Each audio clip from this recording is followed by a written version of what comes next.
오늘 함께 나누기 원하는 하나님의 말씀은 창세기 22장 1절에서 12절 말씀이 되겠습니다. 그 일 후에 하나님이 아브라함을 시험하시려고 그를 부르시되 아브라함아 하시니 그가 이르되 내가 여기 있나이다. 여호와께서 이르시되 내 아들 내 사랑하는 독자 이삭을 데리고 모리아 땅으로 가서 내가 내게 일러준 한 산 거기서 그를 번제로 드리라. 아브라함이 아침에 일찍이 일어나 나귀의 안장을 지우고 두 종과 그의 아들 이삭을 데리고 번제에 쓸 나무를 쪼개어 가지고 떠나 하나님이 자기에게 일러주신 곳으로 가더니 제3일에 아브라함이 눈을 들어 그곳을 멀리 바라본지라. 이에 아브라함이 종들에게 이르되 너희는 나귀와 함께 여기서 기다리라. 내가 아이와 함께 저기 가서 예배하고 우리가 너희에게로 돌아오리라 하고 아브라함이 이에 번제나무를 가져다가 그의 아들 이삭에게 지우고 자기는 불과 칼을 손에 들고 두 사람이 동행하더니 이삭이 그 아버지 아브라함에게 말하여 이르되 내 아버지여 하니 그가 이르되 내 아들아 내가 여기 있노라. 이삭이 이르되 불과 나무는 있거니와 번제할 어린 양은 어디 있나이까. 아브라함이 이르되 내 아들아 번제할 어린 양은 하나님이 자기를 위하여 친히 준비하시리라 하고 두 사람이 함께 나아가서 하나님이 그에게 일러주신 곳에 이른지라. 이에 아브라함이 그곳에 제단을 쌓고 나무를 버려놓고 그의 아들 이삭을 결박하여 제단 나무 위에 놓고 손을 내밀어 칼을 잡고 그 아들을 잡으려 하니 여호와의 사자가 하늘에서부터 그를 불러 이르시되 아브라함아 아브라함아 하시는지라. 아브라함이 이르되 내가 여기 있나이다 하매 사자가 이르시되 그 아이에게 내 손을 대지 말라. 그에게 아무 일도 하지 말라. 내가 내 아들 내 독자까지도 내게 아끼지 아니하였으니 내가 이제야 네가 하나님을 경외하는 줄을 아노라. 아멘. 오늘은 절망에서 믿음으로 이런 제목으로 하나님 말씀 함께 나누겠습니다. 덴마크의 유명한 신학자이자 유실론적인 실존주의 철학자 중에 쇠안 키에르케고라고 하는 사람이 있습니다. 이 철학자는 인간을 이해하는 데 있어서 인간을 세 가지 부류의 실존으로 이해를 했습니다.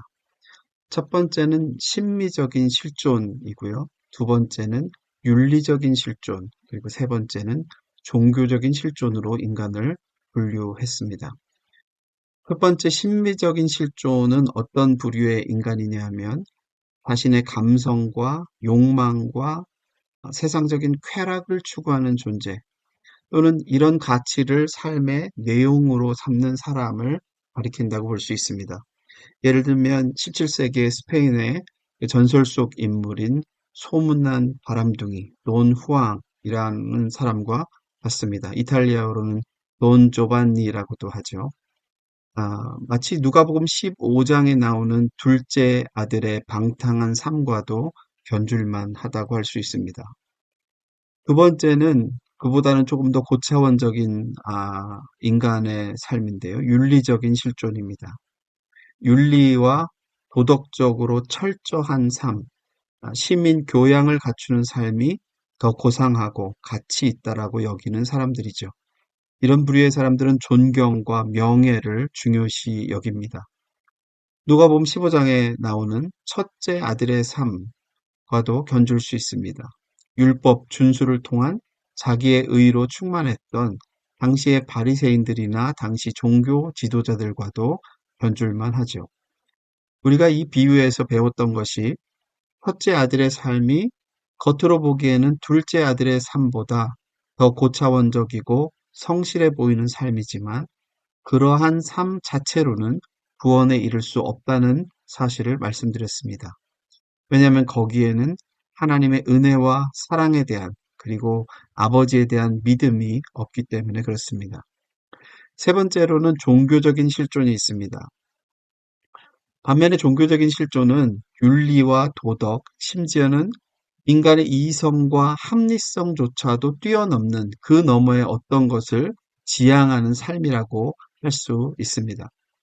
이러한 삶을 지향하는 사람은 일단은 윤리적이고 도덕적인 삶만으로는 구원에 이를 수 없다라고 하는 그러한 절망을 경험한 사람이라고 할 수 있습니다. 우리가 사는 세상도 그렇지 않습니까? 대부분의 경우는 일치하겠지만 때로는 법을 잘 지킨다고 하는 것이 반드시 정의나 사랑과 같은 가치를 실현하는 것은 아닌 경우들도 보게 됩니다. 때로는 오히려 그 법이 가진 자들, 힘 있는 자들이 그들의 권력과 힘과 돈을 유지하는 수단이나 방패막이가 되기도 하고요. 상대적으로 수많은 억울한 사람들을 만들어내기도 하는 것이 법이기도 합니다. 법은 때로는 사람에 의해서 잘못 판단되기도 하고요. 또 윤리라고 하는 가치 역시도 문화적인 상대성을 지니고 있기 때문에 항상 절대적이지만은 않은 것입니다. 오늘날 세상 사람들이 기독교를 한낱 율법 종교나 윤리 도덕적으로 착한 사람을 만들어내는 기관으로 이해하는 것은 기독교를 크게 오해하고 있는 것입니다. 물론 기독교인들이 세상 사람들보다 더 비윤리적이어서는 안 되겠지만 윤리적이 된다는 것 자체 또는 율법을 잘 지켜 행한다는 것 자체, 심지어는 교회 생활을 모범적으로 잘한다고 하는 행위 그 자체가 우리를 구원으로 이끌지는 못한다는 것입니다. 피에르 케고 버전으로 말하자면 이런 노력을 추구하는 사람은 여전히 윤리적인 실존의 차원에 머물러 있고 그보다 더 한 단계 고차원인 종교적 실존으로 나아가지 못하고 있는 것이라고도 할 수 있습니다.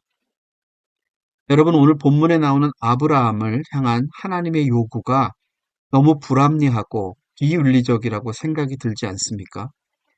그것도 어떻게 사랑의 하나님께서 인신제사를 요구하실 수가 있느냐 말이죠. 우리가 지난 수요일 새벽에 박 목사님의 레위기 강해를 통해서도 살펴보았습니다만 몰렉에게 인신제사를 드리는 자는 반드시 죽일지니라 그렇게 말씀하셨던 하나님께서 어떻게 그보다 훨씬 이전에는 그러한 요구를 하나님 스스로가 아브라함에게 하실 수가 있느냐 하는 것입니다. 그것도 100세에 언약의 자손으로 친히 준 그 아들을 산 제물로 바치라니 이게 도대체 말이나 되는 요구인가라고 하는 것이죠. 아브라함에게는 이 하나님의 요구보다도 더 절망적인 현실은 없었을 것입니다. 자기가 가진 모든 것을 다 잃어버릴지라도 지키고 싶었던 것이 자신의 사랑하는 독자 이삭이었을 텐데 이 아들을 번제로 드리기 위해서 걸어야만 했던 그 3일 길은 아마도 30년 같았을 것 같습니다. 그런데 놀라운 사실은 여기에서 아브라함이 보여준 믿음의 태도입니다. 사실 아브라함이 이러한 하나님의 음성을 들었을 때 자기 귀를 의심하지 않았겠습니까? 오히려 선하시고 사랑과 긍휼이 풍성하신 하나님께서 이런 불합리하고 비이성적이고 무자비한 요구를 하실 리가 없어 하면서 그 음성을 부인하지는 않았을까요? 여러분은 만약에 아브라함과 동일한 입장이라면 이러한 음성을 과연 하나님이 주신 음성으로 인식할 수 있으시겠습니까? 아니야, 이건 마귀가 주는 음성일 거야. 그러지 않으시겠어요? 아브라함은 어디에서 이런 공포와 전율에 가까운 말도 안 되는 이 요구에 순종할 용기를 내었을까요? 어디에서 자기 자식을 죽여야 된다라고 하는 확신을 갖게 된 것일까요? 이러한 신앙적 경험은 도덕과 윤리의 틀 안에서만 사고하는 사람들에게는 이해 불가의 영역입니다. 그리고 이러한 하나님의 도전 앞에 단독자로 서게 되는 인간이 순종의 길로 나아가기 위해서는 주관적이고도 아주 특별한 하나님 경험과 그 하나님에 대한 신뢰, 즉 믿음이 필요할 것입니다. 여러분들은 어떻게 해서 눈에 보이지도 않는 예수님을 여러분의 삶의 구원자로 영접하게 되었습니까? 아마도 어떤 경험을 통해서든 설교를 듣다가 혹은 찬양을 부르다가 혹은 어떤 예배에 참석했다가 혹은 어떤 인생 가운데 기적적인 체험을 통해서든 여러분의 보편적인 일상을 뚫고 들어오시는 하나님의 음성이나 하나님의 특별한 손길을 경험하셨기에 오늘 이렇게 성도의 신분으로 살아가게 되신 줄 믿습니다.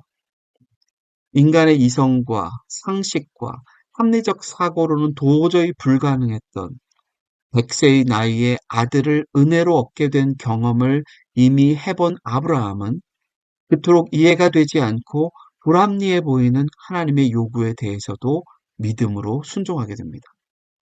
왜냐하면 그에게는 죽은 자를 살리시며 없는 것을 있는 것 같이 부르시는 전능하신 하나님, 부활의 능력을 가지신 하나님에 대한 믿음이 있었기 때문이었습니다. 그는 설마 하나님께서 죽이시기야 하시겠어 하는 마음으로 칼을 내리치고 있었던 것이 아니라 내가 이 아들을 정말로 칼을 들어서 내리치더라도 능치 못하심이 없는 하나님께서는 이 죽은 아들을 다시 살려서 내게 돌려주실 것이라는 부활의 신앙이 있었던 것입니다. 진정한 의미에서 기독교 신앙의 출발은 자기 절망에서부터 출발한다고 해도 과언이 아닙니다. 선악과를 따먹고 스스로 하나님과 같이 되려고 했다가 에덴의 동쪽으로 쫓겨난 아담과 하와에게 주어진 삶은 절망과 죽음이 기다리는 삶이었습니다. 왜냐하면 생명의 근원이신 하나님으로부터 떨어져 나갔기 때문입니다. 아버지의 품을 떠나서 세상의 쾌락을 추구하고자 했던 둘째 아들의 삶도 역시 절망뿐이었습니다. 그런 육신의 정욕과 안목의 정욕과 이생의 자랑들로는 그의 영혼의 갈급함을 해결할 길이 없었고 그의 인생은 세상으로부터도 배신당하는 인생, 거절당하는 인생, 망한 인생, 절망적인 인생일 수밖에 없었습니다. 아버지의 곁에 있었던 첫째 아들 역시 자신의 율법적인 순종만으로는 자기 의에 사로잡힌 채 살아가는 삶의 절망뿐, 수고하고 무거운 짐을 날마다 지고 스스로에게 힘든 짐을 지울 뿐 그곳에서의 참된 자유와 생명, 평안과 안식은 없었습니다. 그도 젊었을 때에는 몰랐겠지만 인생의 후반부로 갈수록 자신의 노력과 선행만으로는 구원에 이를 수 없다는 절망감에 사로잡혔을 것이 분명합니다.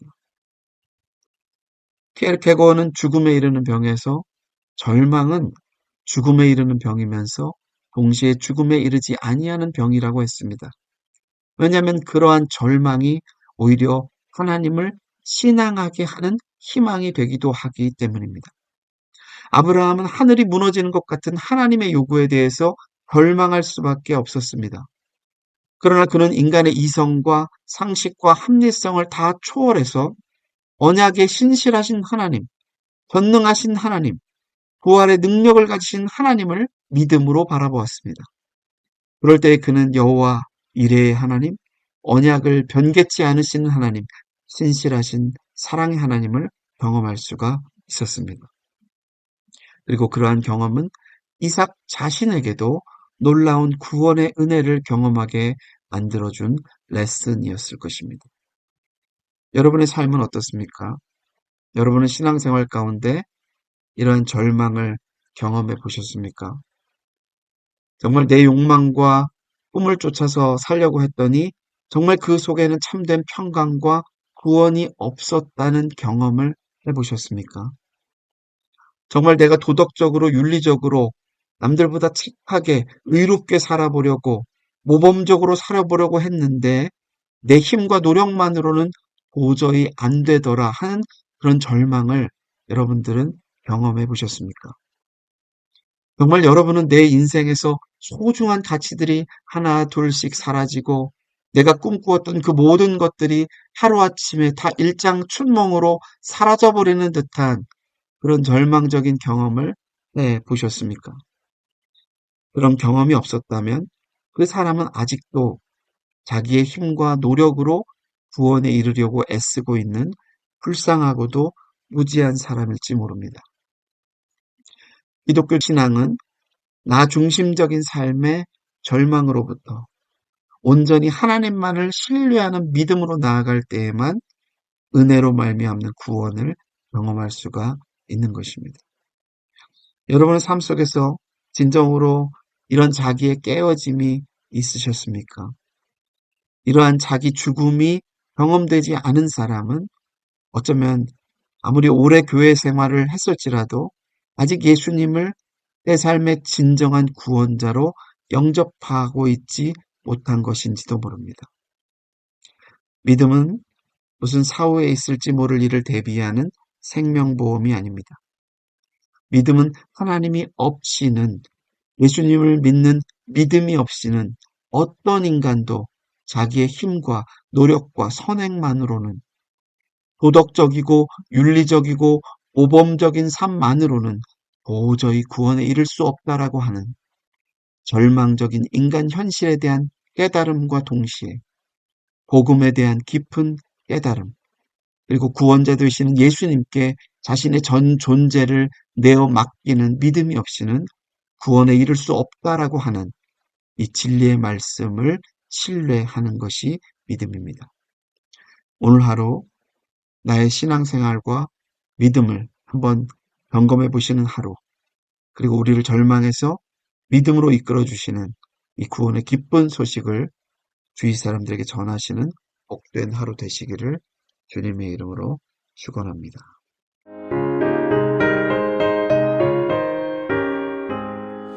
이 눈에 아무 증거 아니 되어도 믿음만을 가지고 선을 걸으면 이 귀에 아무 소리 아니 들려도 하나님의 약속 위에 서리라.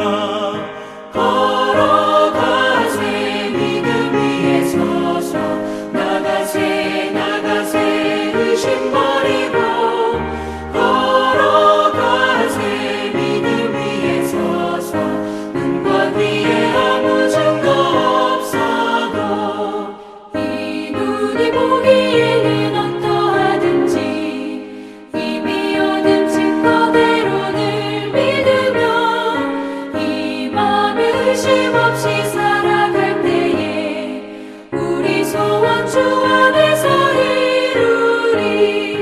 걸어가세 믿음 위에 서서 나가세 나가세 의심 버리고 걸어가세 믿음 위에 서서 눈과 귀에 아무 증거 없어도 주님의 거룩함을 두고 맹세한 주 하나님 아버지는 참 이쁘다. 그 귀한 모든 약속 믿는 자에게 능치 못할 무슨 일이 있을까. 걸어가세 믿음 위에 서서 나가세 나가세 의심 버리고 걸어가세 믿음 위에 서서 눈과 귀에 아무 증거 없어도. 기도하시겠습니다. 지금도 살아계셔서 하나님의 보좌 우편에 앉아 계신 주님, 오늘 저희들 주신 말씀을 통해서 우리는 우리의 힘과 노력만으로는 절대로 구원에 이를 수 없는 절망적인 존재들임을 깨닫게 해주시니 감사를 드립니다. 그리고 이런 죄악된 인생들에게 예수님을 통해서 구원의 은혜를 베풀어 주시고 예수님을 구주로 영접하고 믿을 수 있는 은총을 주심에 감사를 드립니다. 더 이상 내 인생의 주인이 내가 아님을 인정하게 하시고 내 삶의 모든 부분을, 아니 내 존재 전체를 들여서 주님만을 온전히 신뢰할 수 있는 믿음으로 살 수 있도록 저희들을 이끌어 주시기 원합니다. 죽은 자를 살리시며 없는 것을 있는 것 같이 부르시는 주님의 전능하심과 부활의 능력을 신뢰하게 도와주시옵소서. 그리고 이 복음의 증인들로 살아가게 도와주시옵소서. 부활하셔서 모든 산자의 소망이 되신 우리 구주 예수님의 이름으로 기도드렸습니다. 아멘. 오늘도 주님 안에서 복된 하루 되시기를 바랍니다.